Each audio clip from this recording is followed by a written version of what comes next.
Oke, ini dia game kedua dari FFCS. Ini kita bakal ngeliat gimana dari pesawatnya udah terbang.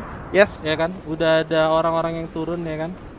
Udah ada kita lihat orang-orang turun, tim-tim yang turun, dan seperti tebakan dari Skyla, RRQ turun di Brazil. Yes. Sementara Onyx Olympus lagi-lagi main di pinggir. Mungkin emang bukan di crossroad, tapi mereka main di pinggir. Lihat di situ ada Mount Vina dan juga Quarry. Oke, masih seperti yang gue predik ya. Kalau memang RRQ nggak ada perubahan, harusnya mereka di sana dan Onyx sendiri bakal bermain di pinggir lagi. Dan di sini kita bisa lihat gimana RRQ dengan sangat pedenya mengambil rumah 7. Kalau kita ngomongin RRQ ketika mereka masih di SFI, rumah 7 adalah kerajaan mereka.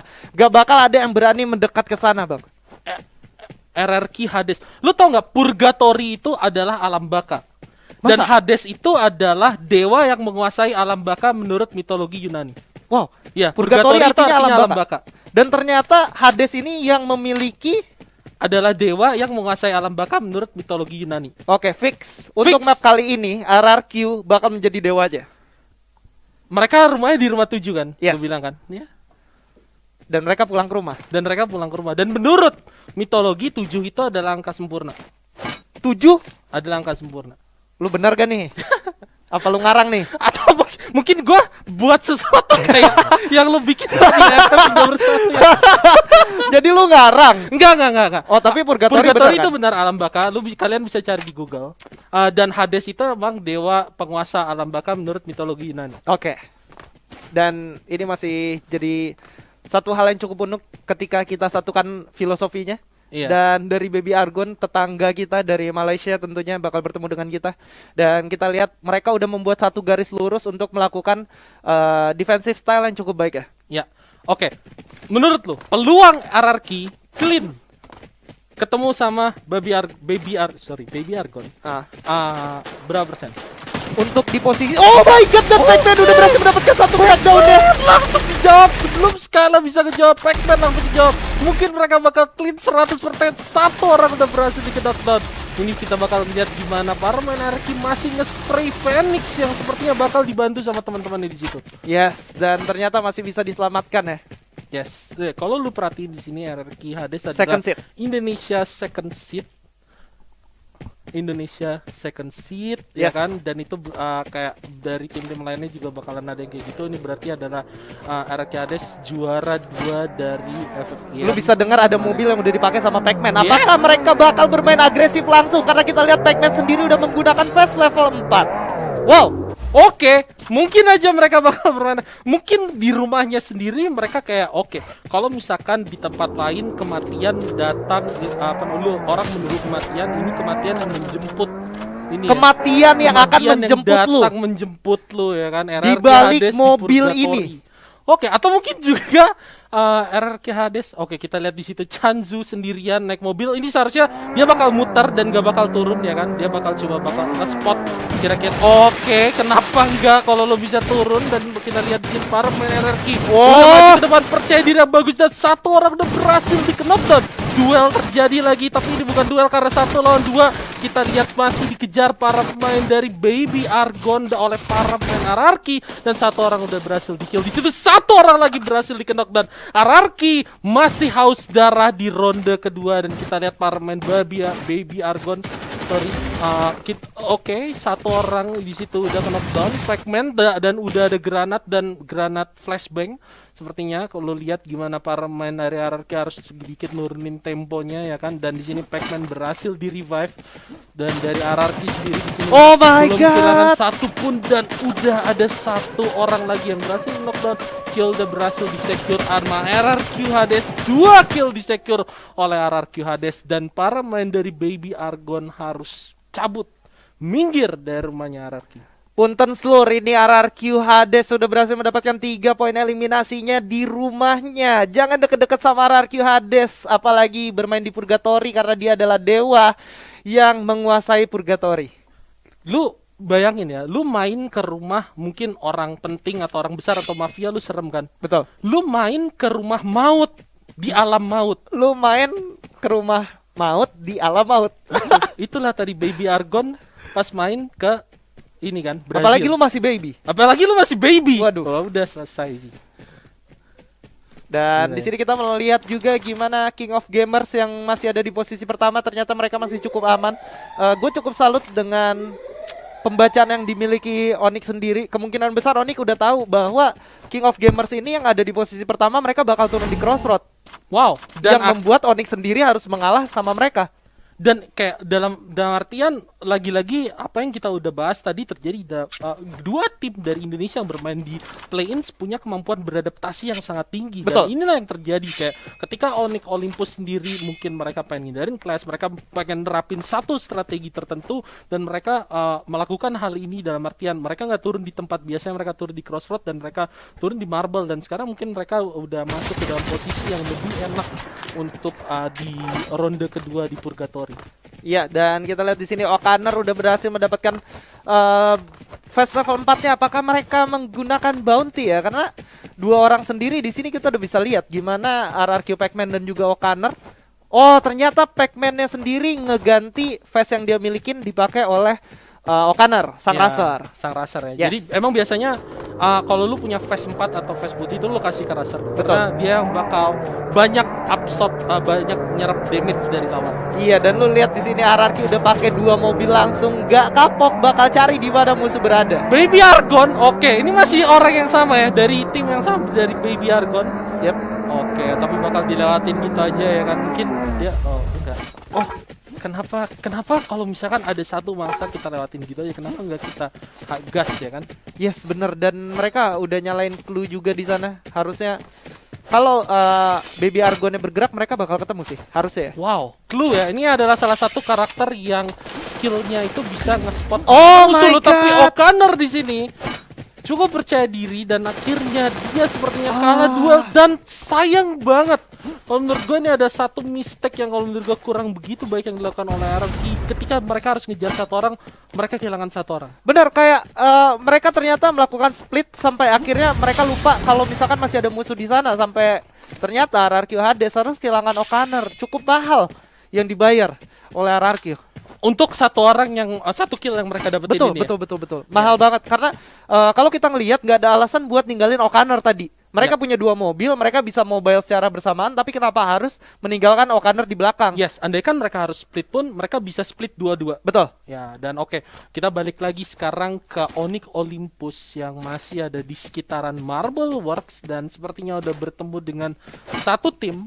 Dan mereka udah mulai nge-spot ya kan. Coba untuk ngintip keberadaan sambil melakukan setup. Ini adalah tim auto knockout, tim yang belum dapetin poin satupun. Dan kalau menurut gua pressure yang dimiliki oleh tim seperti ini adalah gimana mereka harus segera cari poin. Dalam artian kalau misalkan mereka kalah kontes sama Onyx Olympus di ronde kedua ini, mereka bisa jadi bakal sulit bangkit mentalnya, tapi kita nggak tahu juga. Dan kalau menurut gue ini bakal jadi satu momen yang krusial banget bagi auto knockout, sehingga harus ekstra hati-hati bagi Onyx Olympus untuk menghadapi tim yang kalau menurut gue punya mental yang kayak gini. Benar, di lain sisi juga kalau lihat dari Onyx Olympus sendiri, mereka udah memiliki bekal yang sangat cukup. Mereka udah defense di daerah sini dan mereka udah menggunakan Mr. Wager-nya. Walaupun mereka hanya memiliki beberapa medkit aja, tapi setidaknya mereka untuk bawa ke late game udah lebih dari cukup. Ditambah lagi Mr. Wager-nya lagi dikembangbiakan oleh mereka gitu. Lagi dikembangbiakan ya. Iya. Ya. Mr. Wager itu adalah, lu bayangin pet melahirkan glue wall. Yes. Lu bisa, itu mantap banget sih. Kurang GG apa? Kurang GG apa ya? Betul. Gue dulu berimajinasi kalau misalkan pet itu nanti levelnya max, yang dia lahirkan bukan blue wall. Apa? Compound plus lutingannya.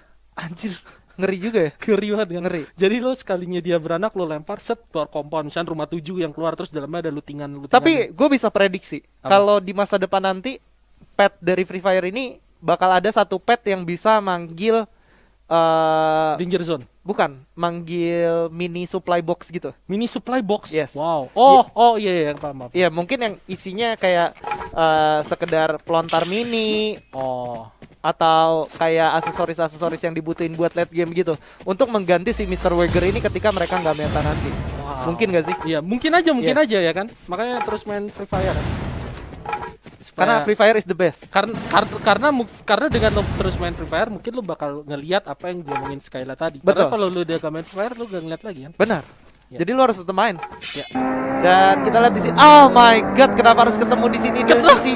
Oh, bahaya banget. Udah ditembaki begitu aja dari sebelah kiri. Legalot cepet cabut, bosku. Punten Slur numpang lewat doang Slur, tapi ternyata enggak karena kita lihat tembakan juga udah dilepasin.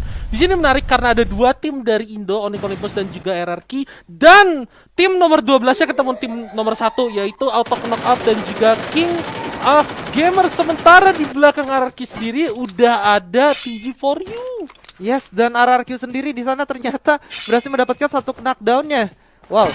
Ini benar-benar RRQ baru turun, nggak pakai lama, langsung ngehajar lagi. Dan harusnya di sini mereka udah dikasih info bahwa ada cukup banyak musuh di sekitar mereka. Yes, dan mungkin fokus utama dari RRQ sekarang adalah yang ada di seberang sungai karena mungkin itu yang posisinya ketahuan karena itu yang nembakin mereka kan ya. Tapi kita lihat di sini LGDS lagi-lagi ketemu sama VGN dan LGDS sendiri sepertinya menangkan pertempuran kali ini adalah ronde balas dendam ya kan.